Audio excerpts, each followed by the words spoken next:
Bonjour à tous, cette troisième vidéo sera la continuité de la deuxième. On avancera un peu plus sur le chapitre des variables et on introduira les if-else, comme vous pouvez le voir ici. Bon, ne vous inquiétez pas, je vais tout supprimer et on va tout refaire à nouveau. Voilà.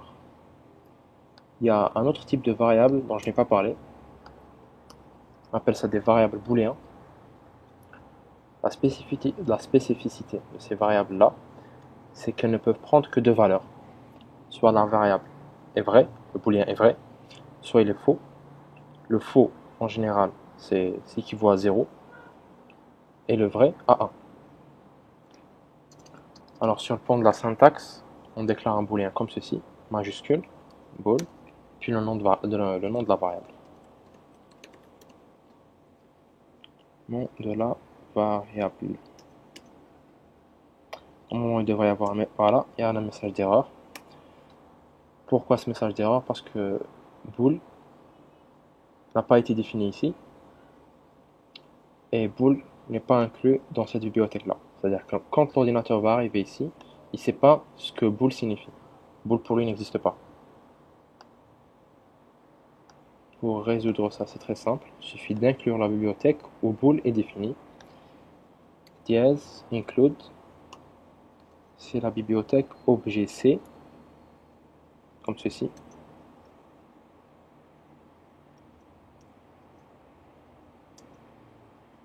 Je sais pas, on dirait qu'il y a un petit problème.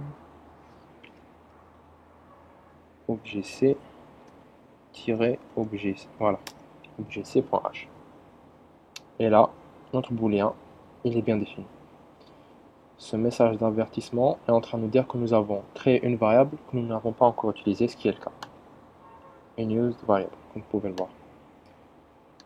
Alors, à quoi servent les booléens? Dans notre vie de tous les jours, en général, on a des choix à faire. Par exemple, quand vous entrez dans un restaurant, vous devez choisir le plat. Le serveur vous présente un menu et vous avez un plat à choisir. Si vous choisissez ce plat, c'est ce plat-là qu'il va cuisiner.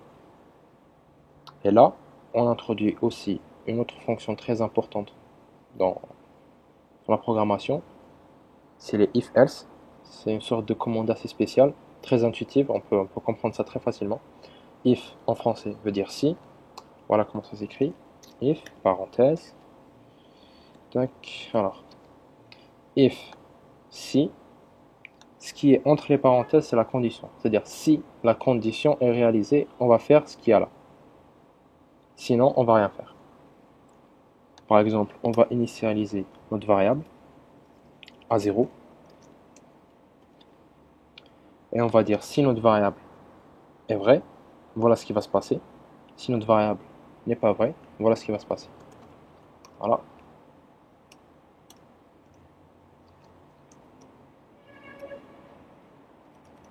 On va écrire vrai.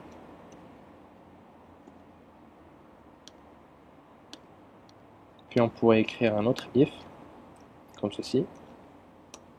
Condition.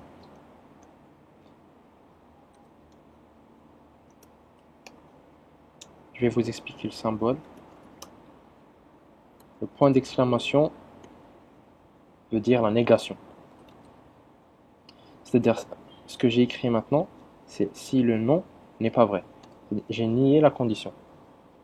J'ai fait une négation de la condition. Pour ce point-là, l'ordinateur, quand il lit cette ligne de code, il va dire si le nom, la variable, vrai. Faire ceci. Et là, si, contraire, le nom, la variable, vrai, c'est-à-dire si nom de la variable faux, contraire de vrai, faire ceci. On va compiler, et puisque notre variable est initialisée à 0, ce qui veut dire faux, normalement on aura ce message-là.